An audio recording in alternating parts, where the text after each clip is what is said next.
A very good morning to all of you. Dr. Annie Grace, the Registrar, Tamil Nadu Nursing Council. Professor Ibrahim, the Honorable Vice President of the Nursing and Midwifery Council of Tamil Nadu. Dr. Zahir Hussain, the member. Dr. C. Shekhar, in the capacity of member of the Tamil Nadu Nursing and Midwifery Council.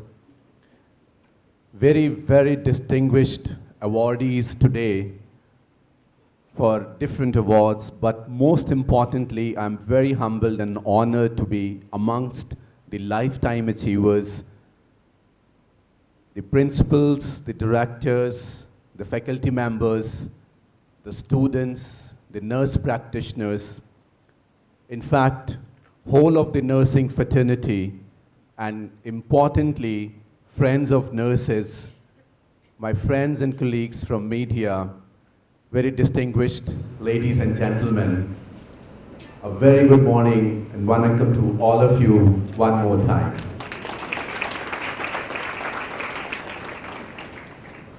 Since the time I entered into the premises, it's been first and the foremost an overwhelming feeling of being motivated, being inspired, and being humbled amongst the people and amongst a fraternity and a profession that has been known to be the world's best caregivers, and amongst the people who have not only made many principals and directors, but those who have made wonderful leaders and students like Dr. Annie, who is the Secretary, the Registrar of Tamil Nadu Nursing and Midwifery Council.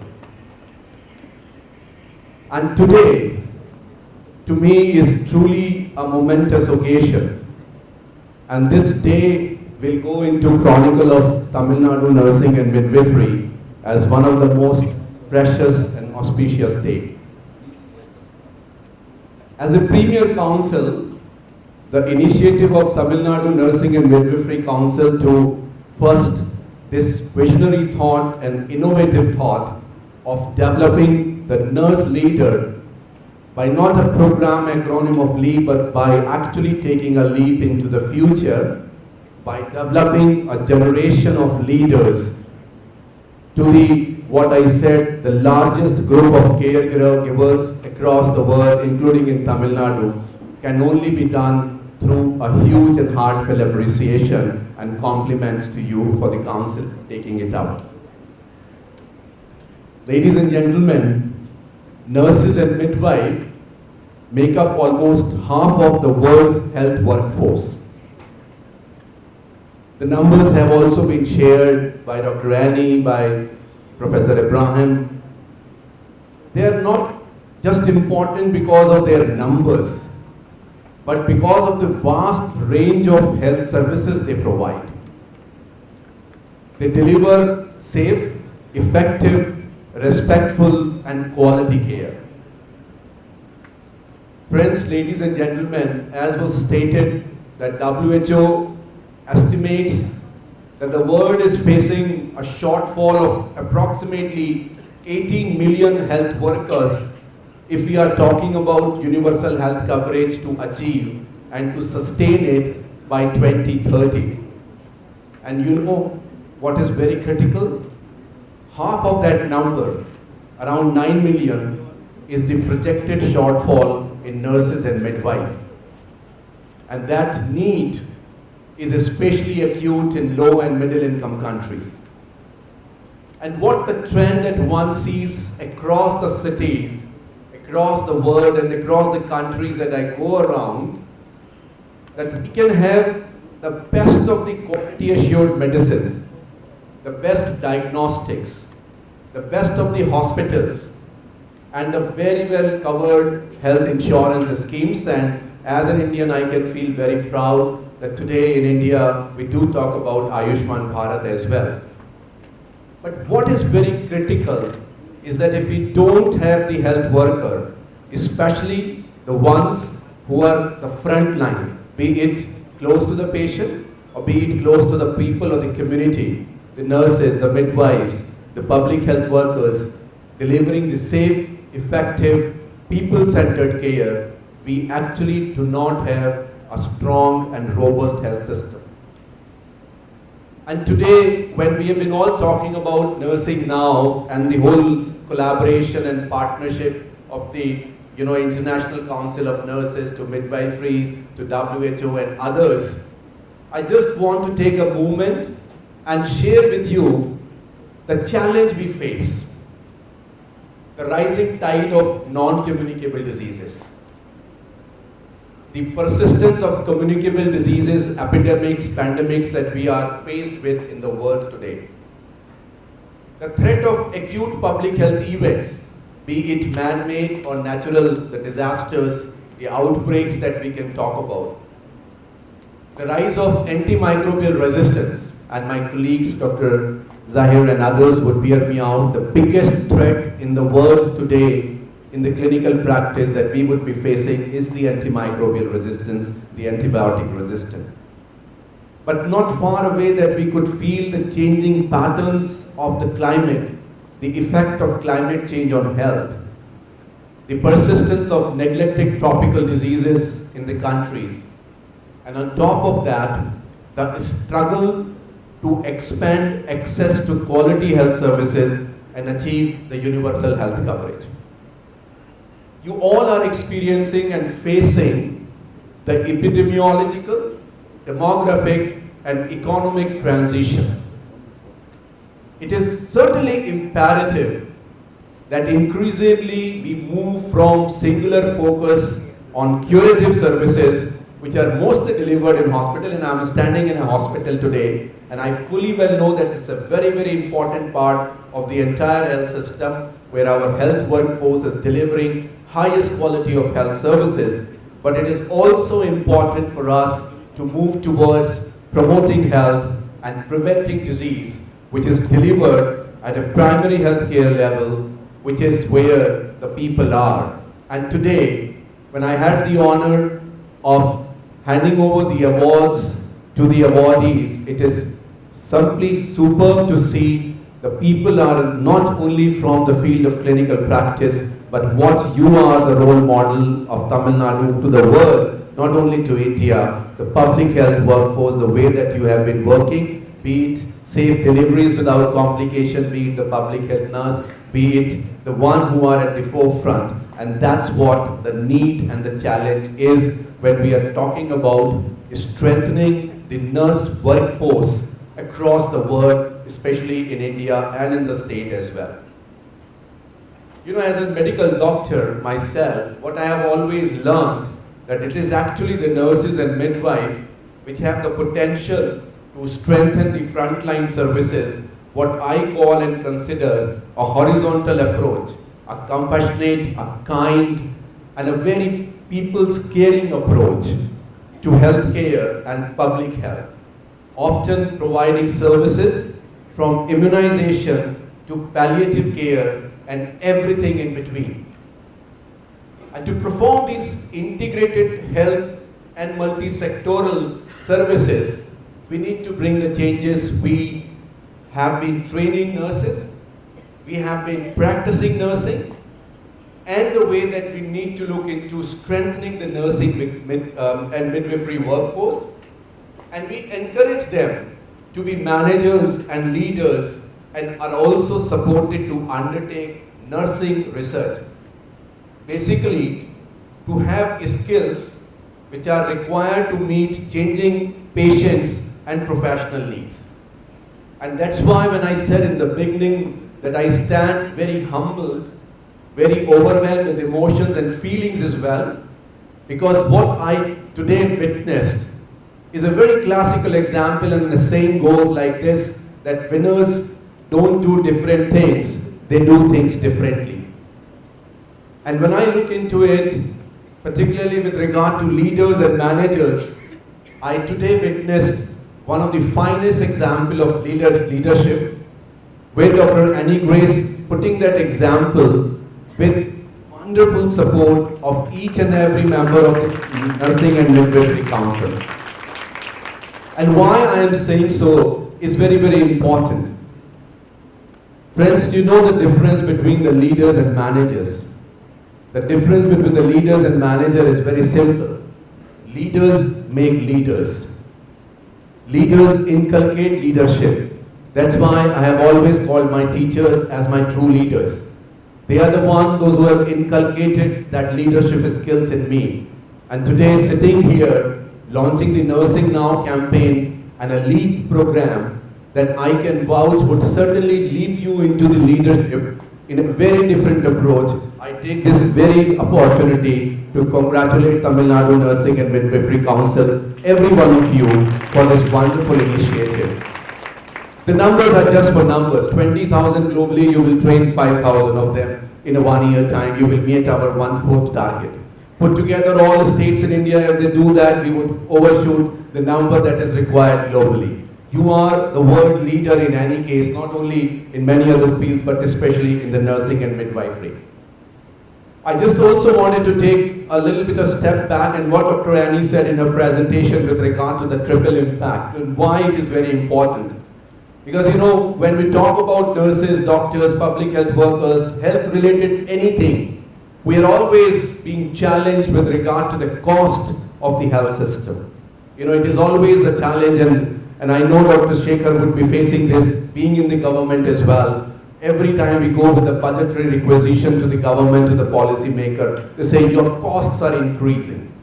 So in 2016, the United Nations High-Level Commission on Health, Employment and Economic Growth brought a very, very critical message. They brought this focus clearly that health workers are not a cost. The nurses and midwifery are not a cost. They are an investment. An investment that pays a triple return. That investment that improves health outcomes. Now, be it in a nursery, in an NICU, or in a sick newborn unit, or be it in an operation theatre where Dr. Zahir is implementing the stem cell therapy, or be it out in the field, we know that this investment in nursing and midwifery workforce is improving health outcome, is saving babies, is helping elderly live a quality, improved aged elderly life, or it is also adding and enhancing the health security. I always keep saying many times when I talk to the people, viruses don't need visas. They can transfer from one country to the other any point of time. It's the workforce which need to be prepared to be dealing with those viruses, to be with the diseases which are increasingly becoming a challenge with regard to the health security.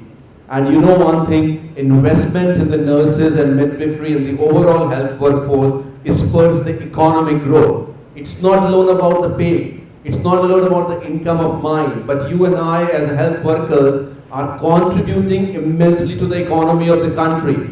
Now, whether I am in my own country or if I am in an expatriate worker outside, you know, one of the biggest remittances that have been coming to India have been from the nursing and midwifery workforce from all over the world. So we as health workforce, and you specifically as nurse midwifery, have proven to the world that you and your contributions are actually spurring the economic growth. And friends, ladies and gentlemen, the launch of the Nursing Now campaign is a WHO effort in that very direction, to join hands together to raise the status and profile of nursing. I mean, you don't certainly need a better raise because you have wonderful nursing council who is taking the steps together with you, but in many countries we need to really work hard to say that we need to work continuously to raise the profile. Just 10 days back, with His Excellency the President of Maldives and the First Lady of the Maldives, we launched the Nursing Now campaign in Maldives as well. The whole effort was again to bring that vision, bring that visibility to the contribution that you are doing. And that's why when Professor Ibrahim said about Nursing Now 2020, to the spirit of nursing forever, to Dr. Shekhar, who said that they are making changes the way that the nurses have been employed, and it is really music to my ears when we say that there are positions which could have been reserved for other category of workers, but the government decided to bring capable nurse midwifery workforce over there, is certainly putting reforms into action. This is certainly policy at its best to be implemented and to make the changes not only for the nurse and midwifery as a cater, but for the better health of the people. So the year 2020 is going to be a special one for nursing, midwifery, and the quest to achieve universal health coverage, as we are talking about it as a year of nurse and midwife, and all of you know why we are doing it. But what is very important for WHO, the WHO Director General and the WHO Regional Director have actually called upon the country's health ministers to say that in the 2020 World Health Assembly, which happens every year in the month of May, the delegation should definitely have at least one nurse and one midwife. So we are looking into providing a platform at the highest level where all the governing body, the ministers and the government state heads come together, where the nursing and midwifery can be showcased, can be provided with a platform for their contributions to the universal health coverage. But it is also a time to pause and for a person like me to say thank you so very much for your dedication and commitment. The reason why I'm saying so, thank you for your dedication and commitment, because we also fully well know why WHO, after a gap of 76 years, have to talk about nurse and midwifery. Because we realize the constant undermining or underwriting or non-recognition of the contributions and the efforts of a major chunk of the workforce that has been happening in the world. And that's why we thought nursing now, while on one side talking about the leadership, would also be an opportunity to kind of pause and to say, we recognize your dedication and commitment. We recognize that dedication, commitment for you all, but also the nurses all across the world. It is also part of the celebration that we are talking about, that the world must hear your voices, must hear your stories, must hear the stories of our lifetime achievers, must hear the stories of our award winners to say that they've conducted more than 1,000 delivery without any mortality. Not a mean task, not a small feat. You have been in the forefront for 30 plus years, educating the future generation, making more nurse educators, nurse researchers, nurse practitioners, looking into how strategically can we go around with regard to making the nurses better professionals. And as always, we as WHO remain your trusted and reliable partner of people and the government in the countries in delivering the ongoing support to ensure that there are adequate number of dedicated, competent and equitably distributed nurses and midwives, so that together you and us can actually achieve the universal health coverage. That's where we are all aiming to. Together we can ensure that nurses and midwives get the education, get the training, the jobs, the conditions, the opportunities. And I had the tendency to turn to the government, but then I realized he is here as a representative of the council. Because when I talk about conditions, jobs, opportunities, it is always looking into the public sector as one of the biggest employer. But at the same time, the same thing applies in today's world to the private sector. They need to be also offering the similar respectful conditions, respectful opportunities to the nurse and midwives, and the dignity and the respect that they fully deserve. Our cause is not only about celebrating and empowering nursing. It is more than that. It's also about harnessing the power of nurses to achieve universal health coverage, to achieve leaving no one behind, to be able to reach everyone who needs the care and support. It is to achieve what in the WHO and in the United Nations we talk about Sustainable Development Goal and the Sustainable Development Agenda 2030. And to have a world which is healthier, safer and fairer for everyone. This is the vision for which we all are working, and you have the power to make it happen. And when I say you have the power to make it happen, I really mean it. Having witnessed this program for the last 1.5 hours, I'm more convinced that together with your strength, with your commitment and with your dedication, it is not going to be an impossible task, but I am possible. That means I will make it happen task that the nursing leaders of India, of Tamil Nadu, would be ruling in terms of the caregiving, but also in terms of the policy making in the days to come. Ladies and gentlemen, your passion, your dedication and commitment have always inspired me. My heartfelt thanks to you all for continuously and constantly inspiring me. I have been extremely honored and immensely thankful to you for giving me this very opportunity, and I feel very humbled to have been here, for able to be with you and be part of this wonderful celebration, and take this very opportunity to congratulate every one of you who is present here, who have decided to be part of this particular one, but also through the live stream, to all the places where you are connected and you are watching and witnessing. You are the true leaders, not necessarily us who are standing and addressing you. So I join you and join your hands together for this particular program of Nursing Now and Nursing Forever through a leadership program, and let's leap into the future for a better world, for a safer world, for a healthier world, and a fairer world for everyone. Thank you so very much, Dr. Annie and everyone.